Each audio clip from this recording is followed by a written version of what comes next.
A letter from a Birmingham jail was written by the Reverend Dr. Martin Luther King Jr. in April of 1963. What follows are selected excerpts. My dear fellow clergymen, while confined here in the Birmingham City Jail, I came across your recent statement calling my present activities, quote, unwise and untimely. Since I feel that you are men of genuine goodwill and that your criticisms are sincerely set forth, I want to try to answer your statement in what I hope will be a patient and reasonable terms. I am in Birmingham because injustice is here. Just as the prophets of the 8th century BC left their villages and carried their "Thus saith the Lord" far beyond the boundaries of their hometowns, so am I compelled to carry the gospel of freedom beyond my own hometown.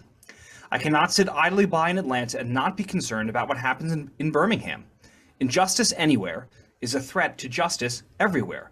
We are caught in an inescapable network of mutuality, tied in a single garment of destiny. Birmingham is probably the most thoroughly segregated city in the United States.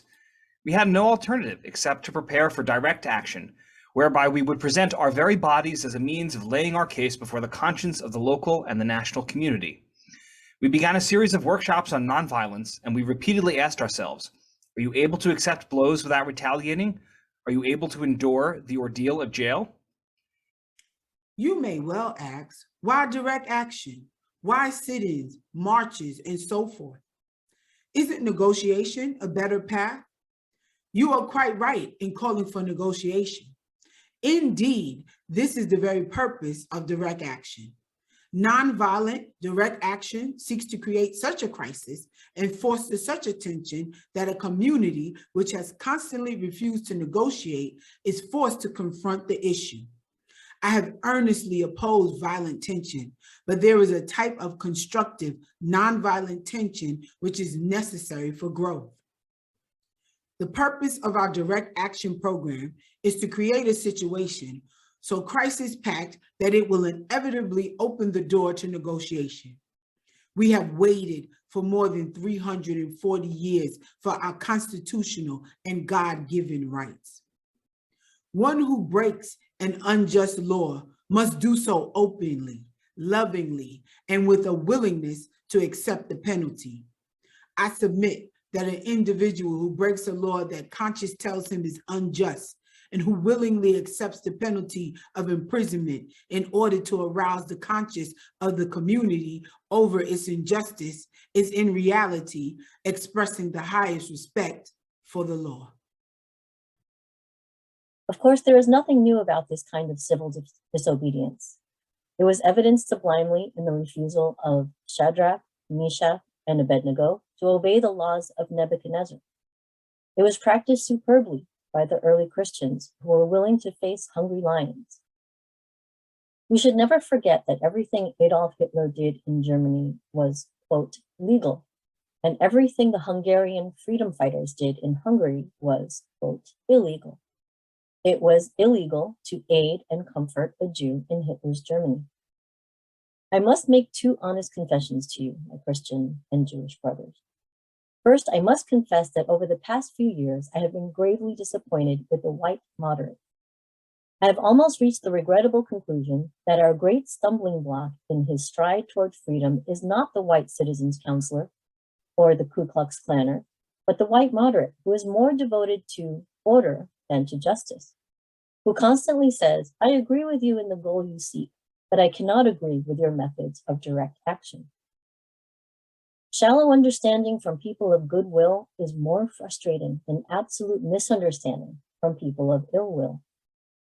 I had hoped that the white moderate would understand that the present tension in the South is a necessary phase of the transition from an obnoxious negative peace in which Black people passively accepted his unjust plight to a substantive and positive peace in which all will respect the dignity and worth of human personality.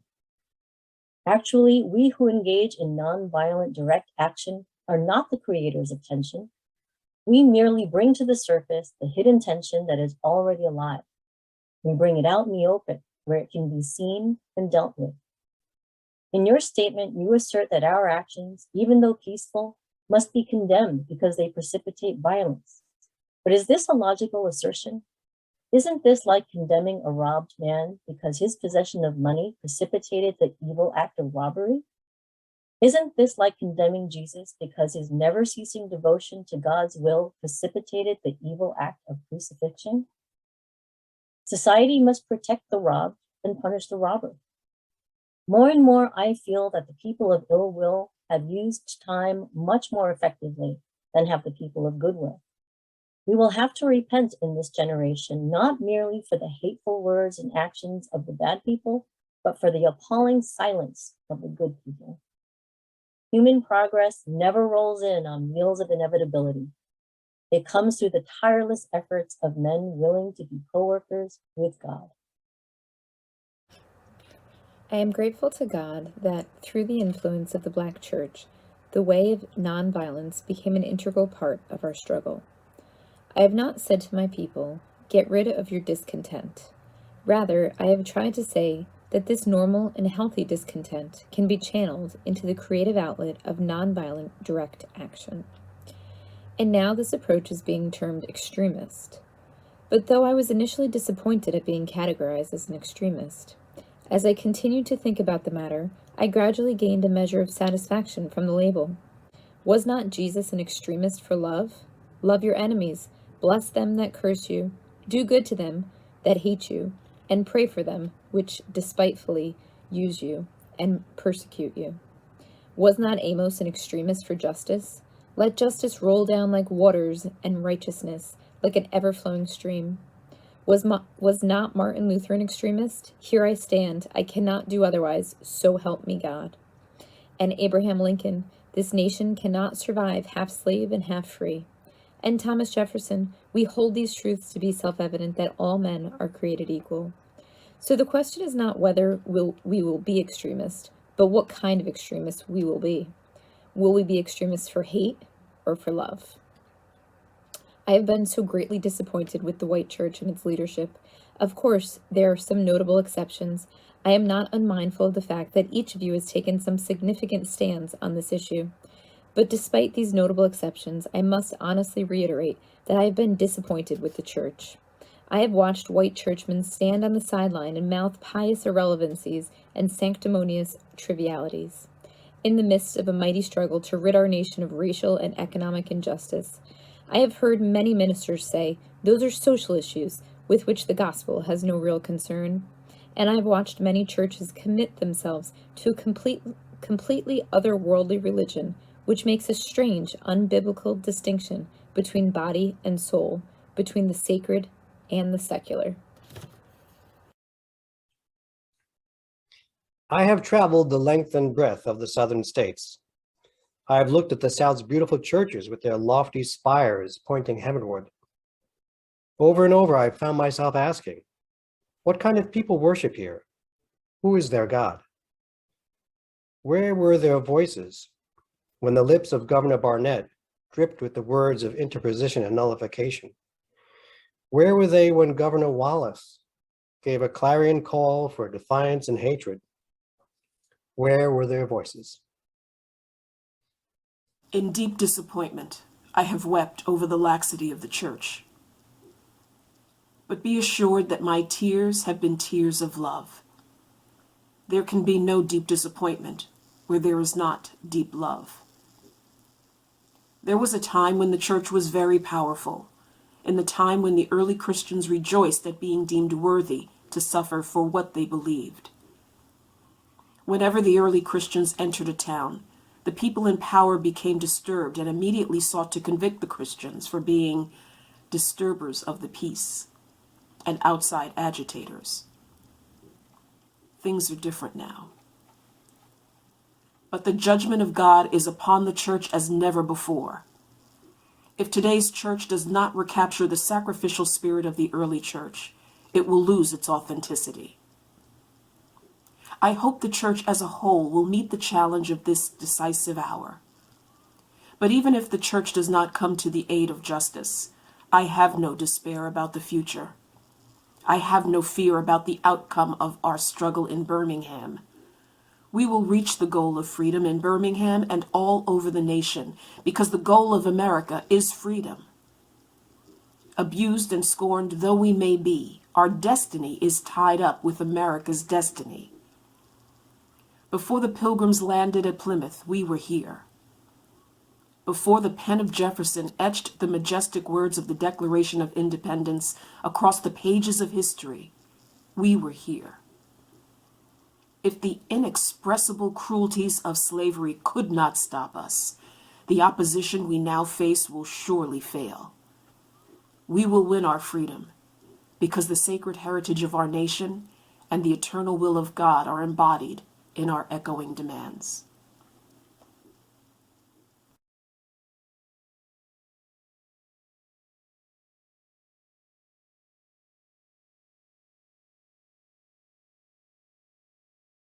Okay, I want to thank you all for being here with me today.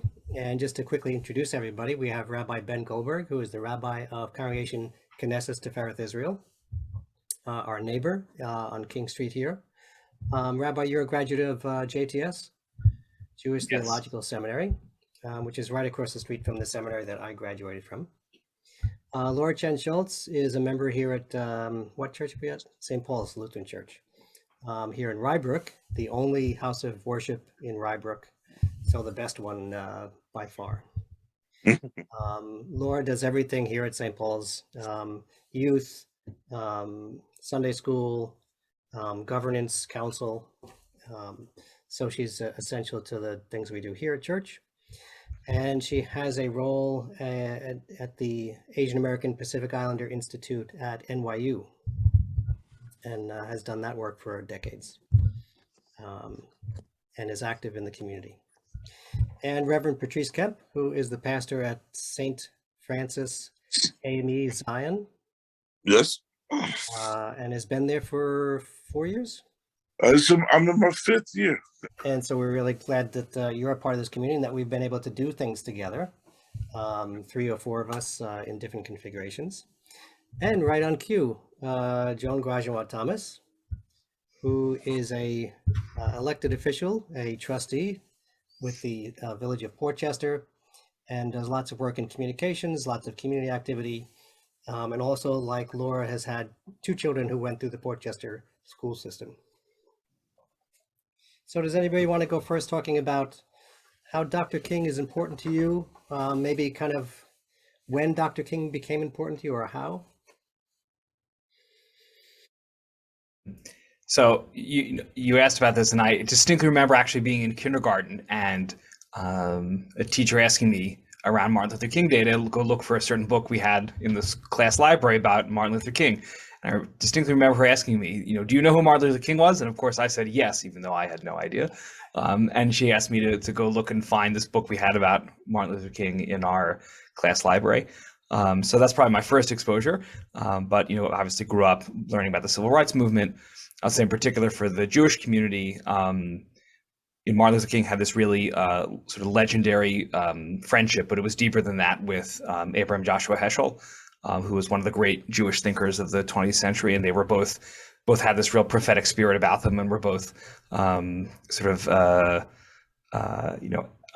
agitators within their own communities in different ways, and had a real kinship there.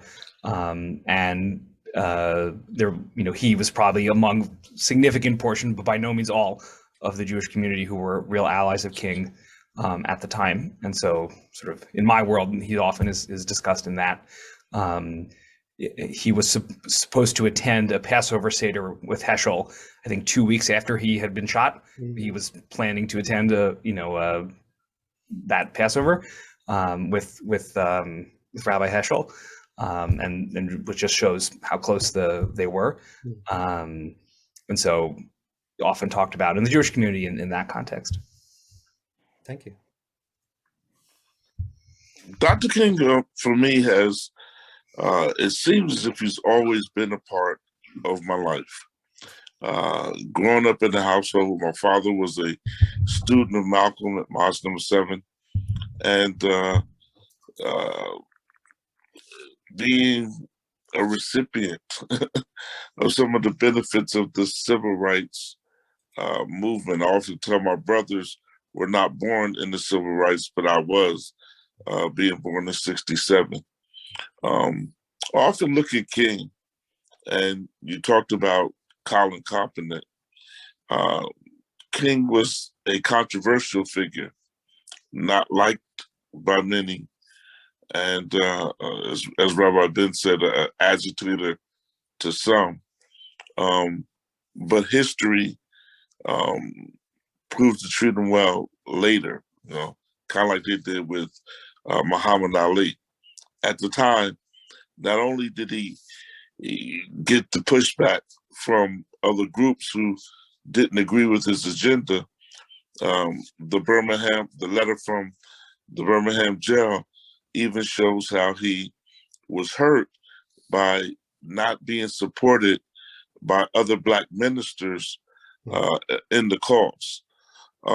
So for me, it was one of those things, not all of the things that he accomplished, but knowing that it wasn't popular, and that it may even cause his death, he stood firm on the convictions of his character, and he didn't allow anyone to move him.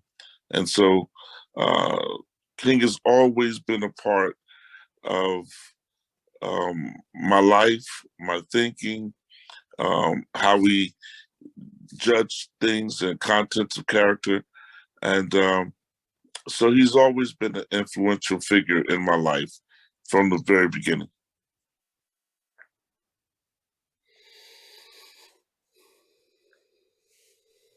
I came into understanding Martin Luther King Jr. late in life, actually, because when I was in school, I attended Roman Catholic school from 1st to 9th grade. And there was no discussion that I can recall of the civil rights movement in school at that age. And it wasn't until I was sort of older in high school, when I actually left the Catholic school system and went to a public school, did I become aware. In my household, we spoke certainly of Kennedy, but my parents, who were both Caribbean immigrants, there was not a whole lot of discussion about that. We were just sort of keeping our heads down and working and making sure that they were providing for us, and that they were trying to improve upon our life. But there wasn't any discussion at home ever that I recall with my parents talking with us about the civil rights movement.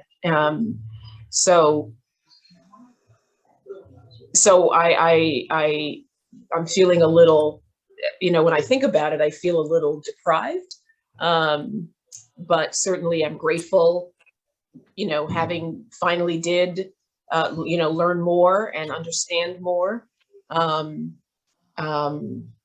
I did not get the sense that I did not come at a time when folks were sort of more heated about his involvement or his, the responsibility of the civil rights movement. I came into him when folks were more, obviously after he had died.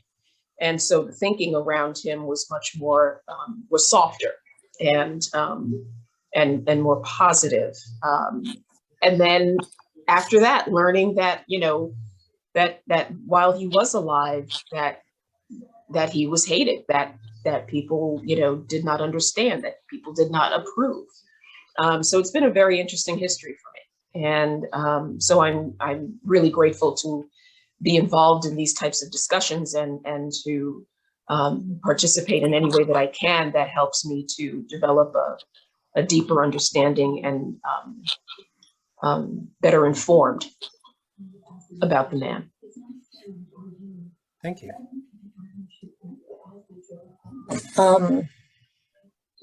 Growing up in the public school system in Bayside, Queens, where the community at that time, early 70s, late 60s, was predominantly Jewish. little bit Italian. um, I remember always, at least consciously knowing about, who Martin Luther King was, and he was sort of held up as, as a role model, a figure to be respected because, when the little that they did talk about civil rights, his face was always up there. We learned early on in grade school about his whole philosophy of nonviolent protest and speaking up, for what was right and against what was wrong. And I guess growing up in an Asian household of parents who were immigrants from Taiwan and had a very different experience growing up in an environment that was very political, being colonized over and over again. Their philosophy was always keep your head down, don't make waves, just go with the flow, which was very contrary, to what I was hearing in school, learning about Martin Luther King. And I think that's what always made me so interested in the civil rights movement, that there were these brave souls, because I couldn't think of any other word for it. My experience in my household was you were brave in different ways, but just don't say anything. Don't act, because, bringing attention to yourself, any kind of protest was dangerous. That was my family's experience. And that was something that I sort of grew up with in all my formative years. But the civil rights movement was always, always hanging around there in my head, always wanting to do something. The song "The Sound of Silence" was always something that, rang in my head in the background. That's like, what change can be affected if I don't do anything, if I don't say anything. And that's where this letter, from the Birmingham Jail is so impactful to me, because of inaction, right? You can be like-minded with the civil rights movement. You can be like-minded with those who are protesting, but if you don't say anything and if you don't do anything, that inaction, that one line in that letter that says, the inaction is of good-minded people is more harmful, in so many ways. And it's something that, as I became a working adult and especially a parent to two Asian American young women now, I feel it's more and more important to speak up, if speaking itself is not your strength, there are other ways that you can protest, that there are other ways you can stand up for others. I'm not a great speaker. I'm very nervous speaking in front of people, but I tell my daughters that there are ways that you can stand up for people around you and for yourselves that you can feel comfortable with, because doing nothing is not acceptable. And I think, those are things that young people have to come to, I guess, decisions themselves and how they want to conduct themselves and what they feel empowered to do. And I think for a lot of us in the community, it's that empowerment that's really important to instill in young people today. That's just my thing. Okay. I similar to Joan, I went to Catholic school. I had 16 years of Catholic school and went, and lived in a home where Dr. King was not talked about at all. Activism was not talked about at all. And so, I mean, growing up when I did, I encountered Dr. King as a historical figure. So as we've said, Dr. King as a historical figure was kind of brushed, the rough edges were kind of brushed down to make him more palatable, I think. So that, in my family, I'm sure, before I was born, Dr. King probably was controversial, maybe or maybe not spoken about. But for me, in the absence of anything that he was doing actively, but only hearing about him in a historical sense was kind of the way I encountered him. To me, Dr. King today, as a religious leader, you know, he had this vision of Black men and white men, Jews and Gentiles, Protestants and Catholic coming together. And, you know, all these decades later, Protestants and Catholics, Jews and Gentiles have not come together, you know, half as much as we could have, you know, with all that time. Segregation, racial segregation, we haven't seen a lot of progress there either. If any of you have gotten Nicole Hannah Jones's new 1619 project, there's a whole bunch of essays, and she has an essay that she does about, you know, the American ideal of progress, that we believe that we've made a lot of progress over 200, 300, 400 years. And that people say, you know, well, we haven't, you know, fixed everything, but things are better now than they used to be. And she kind of frames it in a different way, which is to say, every time we've made progress, there's also been pushback. For every, you know, every movement to make progress, there's been a movement to react against that progress. So she doesn't quite say, you know, 2 steps forward, 1 step back or anything like that. But that there are these competing forces, that we keep seeing them emerging and conflicting with each other. Today is Isaac Newton's birthday, and his 3rd law of motion is that every action has an equal and opposite reaction, which you may have thought was Lin-Manuel Miranda, but it's actually Isaac Newton. So that's kind of the way she understands it, that we've had people pushing for progress, and we've had people pushing against progress. So to me, I feel like America in the 60s and 70s could have had, you know, powerful religious institutions and prominent religious leaders working together, and didn't. And today our religious institutions are much leaner and smaller and less impactful and less visible in our communities. And maybe that's a reason for them to try to work together more, or maybe it's more of a reason for them to isolate, to keep their head down, as you guys said. So I think for religious leaders, I think Dr. King is a call for people to come together as Americans, whatever your religious or unreligious affiliation is. So if we could just go around again, if people want to talk a little bit about Dr. King for us today, this letter that we read excerpts from, just to put it into context and say that Dr. King is writing this letter in the mid-20th century, very primitive time, and he's in jail. So even what he could have had at that time, he didn't have. He didn't have a library, he didn't have books, he didn't have a typewriter, he didn't have a notepad. So this is all of his years of education that he's drawing upon, and all the work and all the understanding that he had came from him into this letter. So I think that's, you know, it probably seems like a long time ago to people, but I think if he were alive today, he'd be in his mid-90s. He'd be, you know, younger than Betty White was last week. So it's more contemporary than a lot of people even imagine, but a lot has happened in that time. I think this letter for me just really demonstrates the sheer brilliance of the man. Part of required reading growing up for me was not just James Baldwin, but it was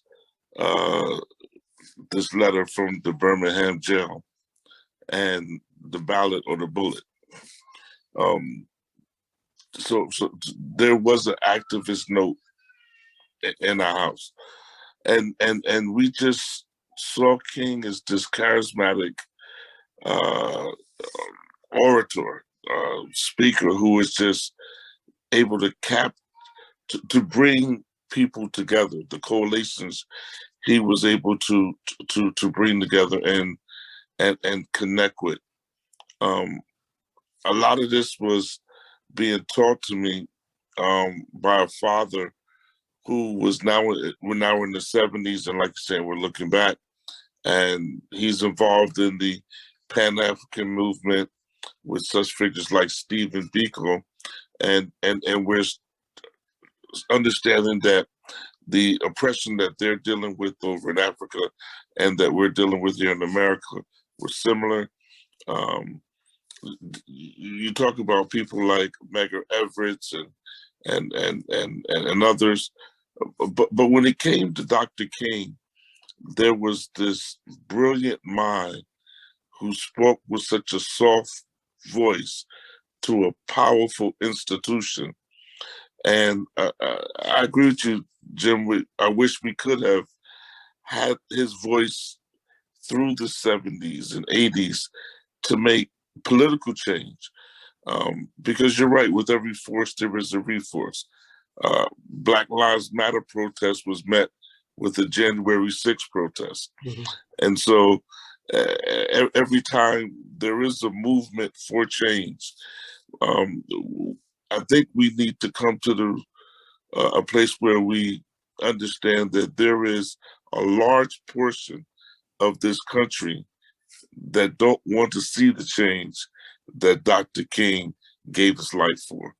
And when we can wrap our minds around how many people are really still resistant to that message, Black or white, because I don't want to miss that point, that there were a lot of Black Baptist ministers who didn't support what King was trying to do.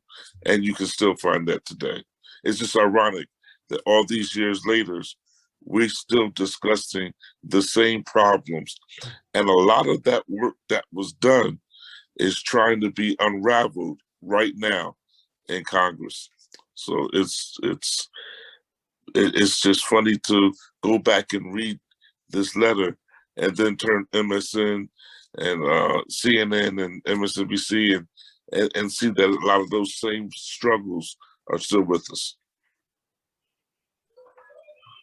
You know, the portion of the letter that I recited, Dr. King was talking about how that the struggle of Black people was wrapped up with, you know, that our goals and what we were trying to achieve were, you know, embodied in the American dream, essentially, right? That you cannot extricate the two. And it reminds me of, you know, to your point, Reverend, the folks who are railing about critical race theory and wanting to whitewash, essentially, the teaching of history.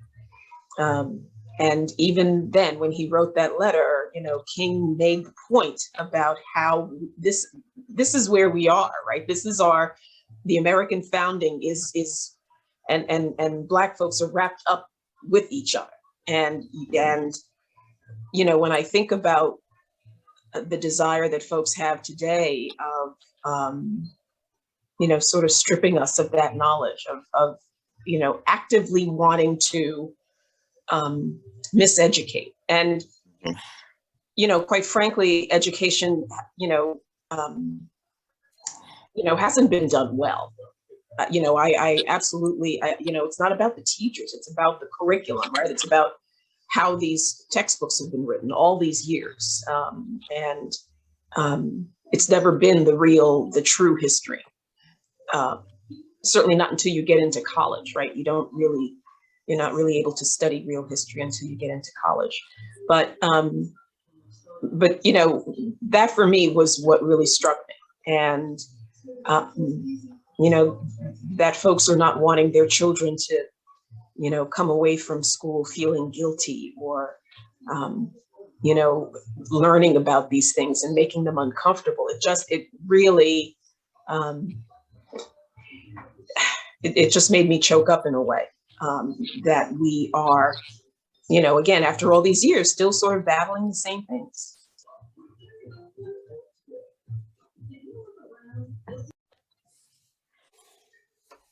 So when I read this letter, it got me thinking about a friend of mine and my husband's who was connected with a bunch of sort of social justice activist types, and found them, you know, while he was generally supportive of what they were trying to do, just found them interacting with them that everything they were doing was characterized by a certain dogmatism and anger and meanness and very narrow-minded sense of how they were going about what they were doing.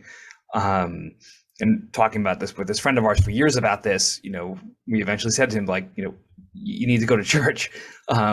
In that, what he was encountering is what happens, or what can happen, not always, I don't want to, but what can happen when you have an activism that isn't rooted in a real spiritual vision in the way that King's was.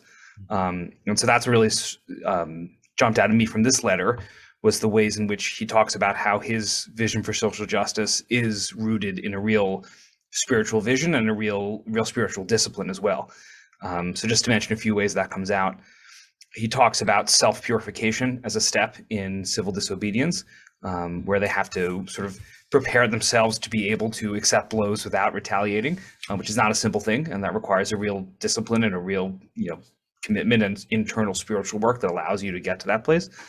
He talks about his vision is rooted in love rather than hate, which isn't to say he was complacent, not at all, right? He wanted justice and he wanted it now, but that it was rooted in love and brotherhood and this vision of what could be, rather than in anger at what was. Even though I'm sure he was plenty angry, but he led with love rather than with the more negative emotions. He talks about in his discussion of the church about avoiding this otherworldly religion, right? A religion that is totally spiritual and has nothing to say about contemporary affairs. And says no, a true Christianity in his case, right, needs to be address what's actually happening in the here and now, and not just be concerned about things that are beyond that. And towards the very end, what really jumped out at me here is he talks about how nonviolence demands that the means we use must be as pure as the ends we seek.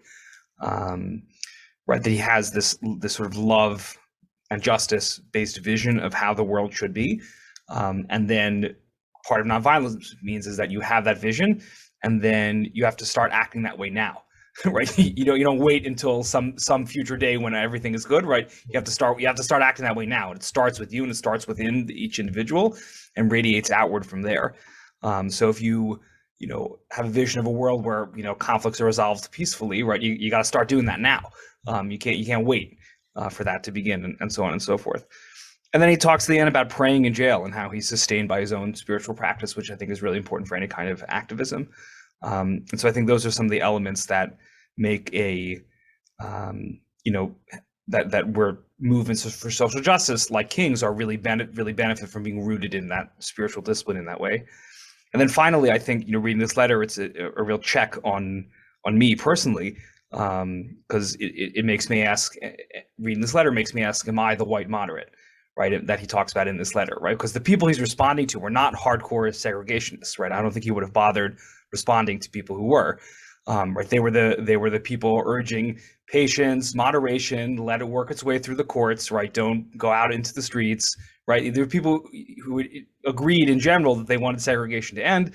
They just didn't like the way King was doing it, or at least that's what they said. And he took them at their word and gives a very good defense as to why he thinks his approach is superior. But nonetheless, right, I think this letter leaves me with that question of, am I the white moderate? Am I the person who, in that situation or in similar situations today, right, advocating for people to be patient with things that they shouldn't be patient with, in the way King is here? And so that's sort of the question I walk away with myself from reading this letter.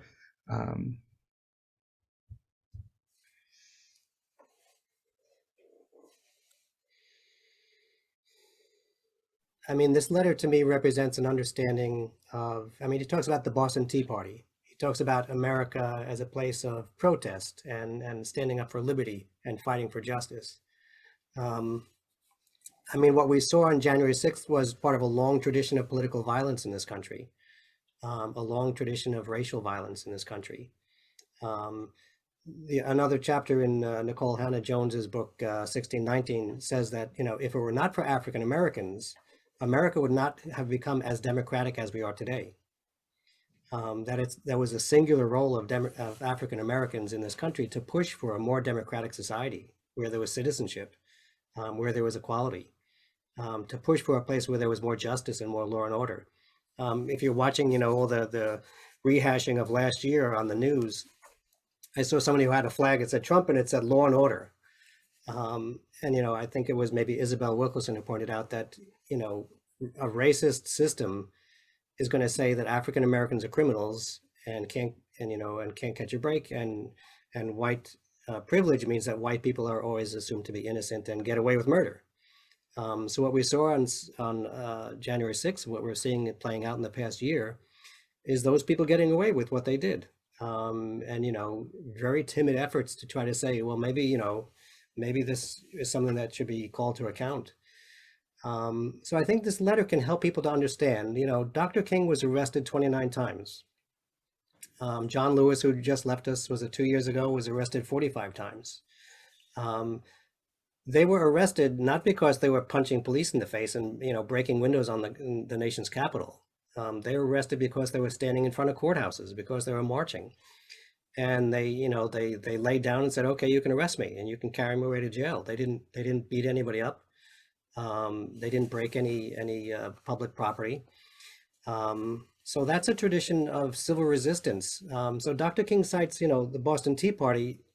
I don't know what other nonviolent examples there are in American history. There's lots of protest, there's lots of revolution and revolting. But, you know, if you think about Frederick Douglass or Ida B. Wells, or, you know, you mentioned James Baldwin, these people who were voices speaking up for peace and justice and law and order and equality and fairness. That's where you find that in America. There's no other examples of peaceful, nonviolent pushes for progress, of movements, broad-based movements to bring different groups of people together outside of those. So America is America because of those people and those movements that said this is not a democratic society, and it needs to be. This is not justice. This is not law and order. And we need to work to do more of that. I believe the letter also, like Reverend Ben said, help us to understand that the movement is moved for today, has moved in a different direction. The church is no longer the vanguard of the movement. Mm-hmm. And we wish we still had that clout where we could be. But because this new group and each of these revolutions that we speak of is always powered by and participated by the youth. And our young people, as they get a deeper understanding of our history, see that white rage is never punished. Mm. And we're watching the January 6th incident be whitewashed right in front of our eyes, like you spoke of earlier.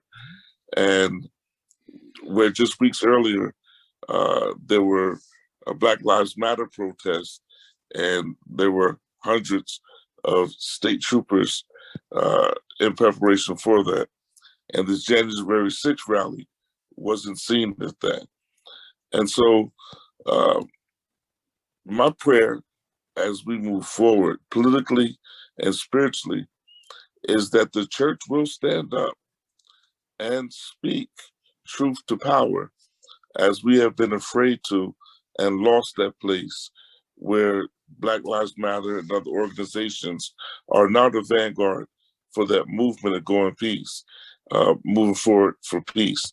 And I just pray that we continue to fight the good fight because the struggle continues. Well, I am, very hopeful in the voices of Raphael Warnock and Reverend Barber, who, seem to be, taking on this challenge in their own ways. Reverend Warnock, every time he speaks, it's church. It's like, it's just, sounds like a sermon. Yes, ma'am. whether he's on the Senate floor or on MSNBC, he delivers that sermon just so well. And, Reverend Barber has been at this for, a number of years, starting with Moral Mondays. And he has taken his voice across the country, back and forth and all over. And so I'm really grateful to them. Hoping that there are more voices like theirs that speak up and rise up. But yes, to your point, it's the young people as well. And there was a young woman who was quoted, I think it was in Minneapolis, who said, just be grateful we're not seeking revenge, we're just seeking justice, or something along those lines. Yes. Because they are angry. And, I just have my faith and hope in them. I'm glad you mentioned Reverend Barber to his call for us to be moral defibrillators. Yes. Yes. And we need more preachers like him. I